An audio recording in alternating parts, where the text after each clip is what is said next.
What is up, everybody? It's your boy Doody back again with another video, and this time we're taking a look at our boy DSP's daily rap video. After a day of kind of low support, our boy Phil had to bring out the fake tips. That's right, they hit him to the goal twice, and of course, the disastrous Smark Guys last night. Yes, if you didn't watch anything, Smark Guys was just a complete disaster yesterday. Apparently, our boy Phil couldn't get anyone to co-host with him, so he decided to try out some all I can say is essentially maybe a meth head. I'm not sure. Apparently, Ruthless, Toothless, Cypress TV came on, and it was just utterly dead. And the lovely part of it all is, of course, it's all PPP's fault. So let's get into it. Good evening, everyone. Phil here, and welcome to the Daily Wrap for what was Thursday, the 3rd of April, 2025. A good variety day of content for sure. Let's talk about it because it was a pretty interesting day coming off of yesterday's crazy day of over-the-top support. How did it go?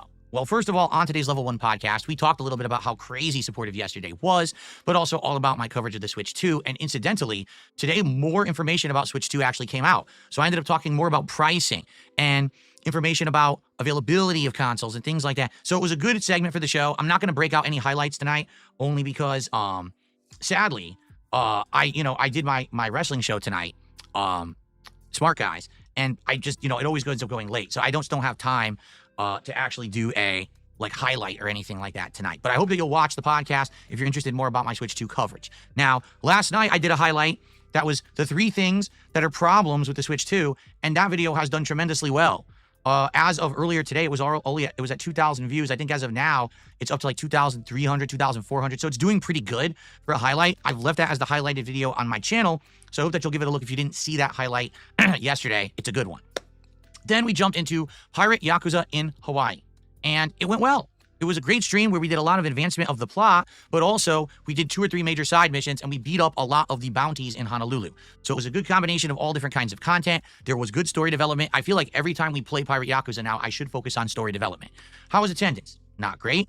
How was engagement? Actually good. I would say engagement was decent. We had good conversations and fun, chill vibes whenever I play Pirate Yakuza, and we hit the goal.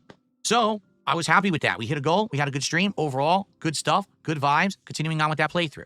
Tonight was Smark Guys.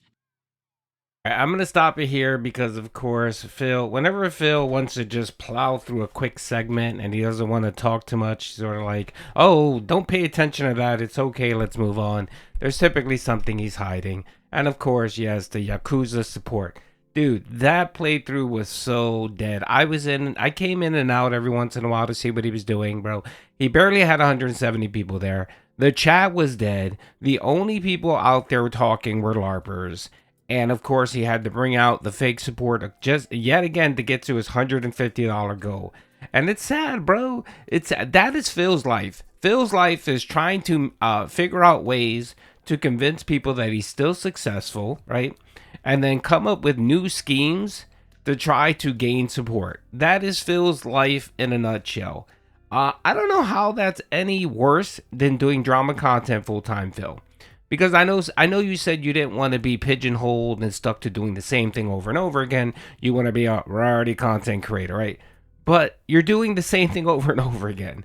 You're begging and you're trying to find new gimmicks to try to hit that pathetic $150 goal. How is this any different? And all it's doing is causing you to wage quit everything.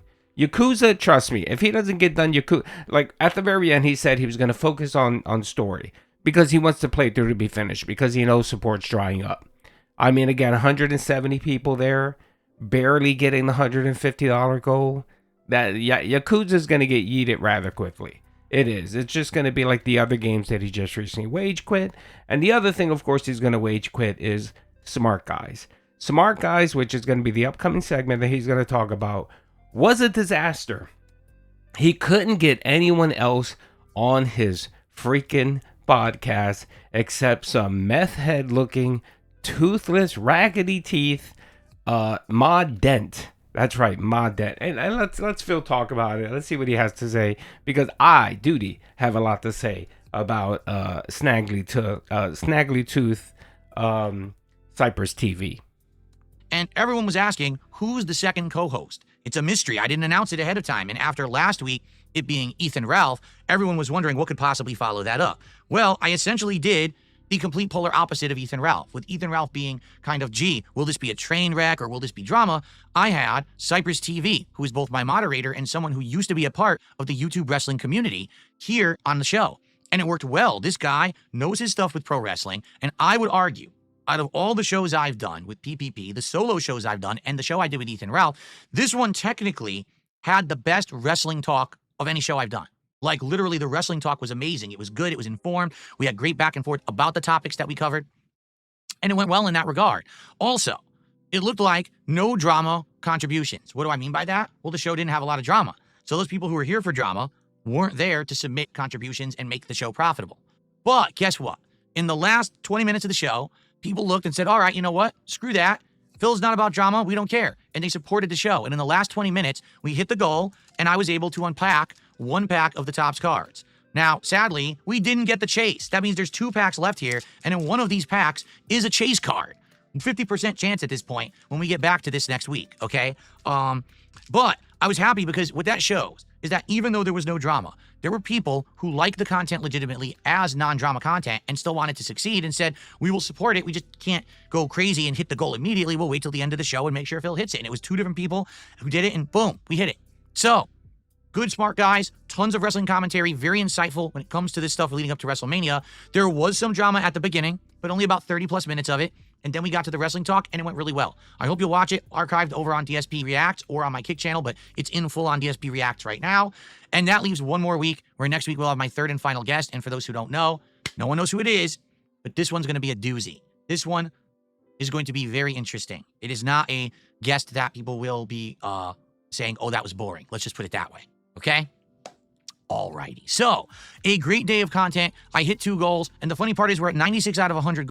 All right, I'm going to stop it right here because I got a lot to say. My God, the cope. That's nothing. That was a 2.5 minute segment of Phil scoping. First of all, let me give you the deets, right?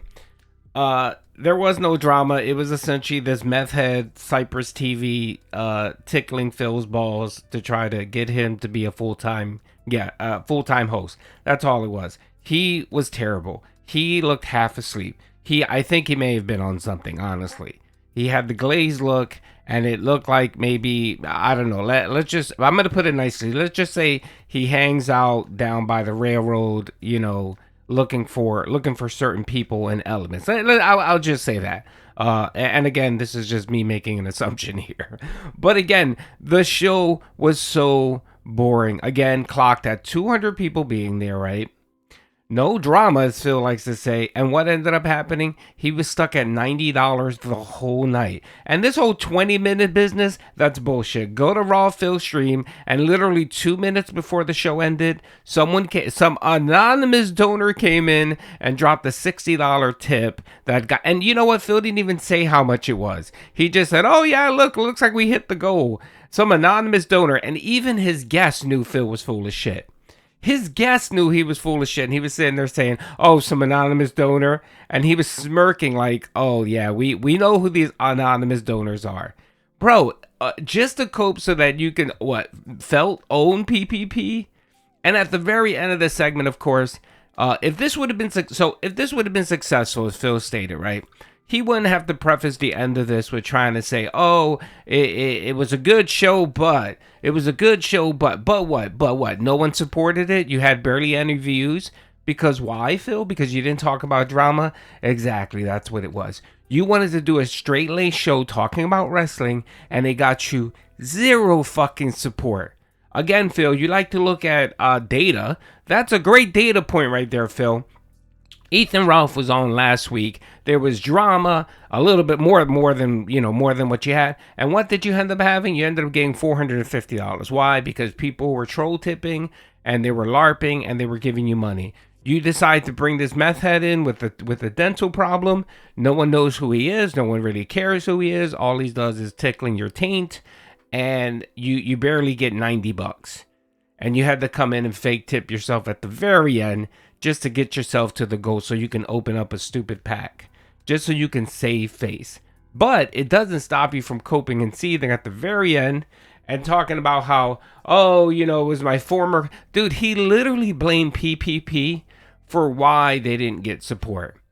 The man hasn't been on the show in almost 3 weeks, and yet it's PPP's fault. How exactly is it PPP's fault, Phil? You're the one bringing in on guests. You're the one selecting the guests, right? You're the one guiding the discussion. You're the one that doesn't want to make a drama content. You just want to focus solely on wrestling, right? You got everything you wanted. No one was trolling. The kick trolls weren't there. People weren't spamming Pepe emojis. Some people were making fun of his teeth, which is whatever, right? And no one was donating just to crack jokes on him and you, right? You got everything you wanted, and what ended up happening at the very end? You got $90 in support. Now, to me, that looks more of an example, a data point that you can point at and say that your hypothesis or your thesis that drama doesn't sell, that you can make money just providing good content is bullshit. The mere fact that all you want to do is have a show where you sit there and you talk about wrestling, it doesn't work, Phil. It doesn't work, one, because you're not very knowledgeable. It sounds like you're reading a chat GPS summary of what happened in the event. That's truthful. That's what it sounds like you're doing, Phil. Maybe you're using Grok and you ask them to summarize the event and you just read it off. That's all you're doing. Your opinion, boring. You have no real take. You have no insight because you don't watch wrestling. You're not into the business. You don't know what's going on behind the scenes. You don't watch other podcasts, informative podcasts like the Jim Cornette podcast. Anyone that actually has some extensive knowledge of wrestling. You don't do any of that. You watch a show and then you come back and you regurgitate the points of the wrestling show. Dude, you know what you are? You're the back of a book. You know how the back of a book gives you a general summary of what the book is? That's what you are, Phil. And who the fuck wants to read that? No, and then at that, no one wants to see a 42-year-old boomer sit there and read it to us. Who gives a fuck? If you're that interested, you go read it yourself. We don't need to sit there and listen to you fucking regurgitate, again, a summary. That's not the point of a show.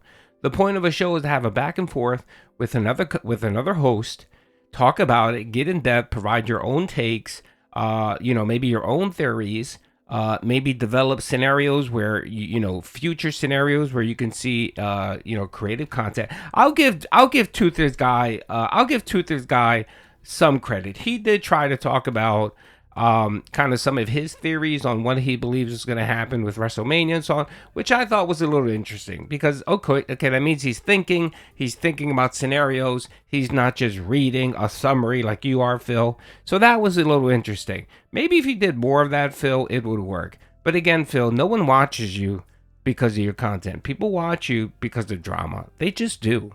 They really do. And I tell everyone all the time. I mean, I usually don't tell people how to spend their money. But if they ask me, I think troll tipping you is pretty stupid. It's pretty dumb. I mean, you're not owning someone if you're giving them money, honestly. You know what I mean? But again, people feel the need to do that. And what percentage of your tips are troll tips? Probably 40%, 30 to 40% of tips and super chats and everything you get are troll tips or LARPers. And if that was gone, bro, you'd be up shit's creek. But, episodes like last night are perfect because it just exemplifies everything the tractors say. It just lays bare everything for Phil.